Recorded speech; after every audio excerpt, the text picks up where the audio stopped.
Hey guys, welcome back to my channel. This video is under the new Tech Bytes series. So in this video I'm going to share you how to restore the deleted files in the Windows Explorer in both laptops and PC based on a Windows operating systems. So first of all, while you're working in a Windows Explorer, so in case if you suddenly or unfortunately deleted some of the files means, so in that case you will go to the recycle bin and restore the deleted files. But here I have another shortcut option. So using that you can instantly restore the deleted files in the Windows Explorer without going into the recycle bin.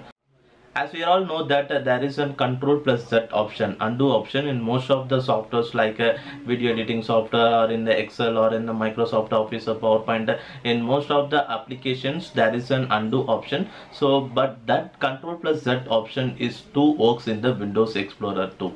So in case if you are deleted some of the files in Windows Explorer means, you can just press the control plus Z option. So after pressing that you will get the same file restored in that same location. So this is one of the easiest way to restore your deleted files.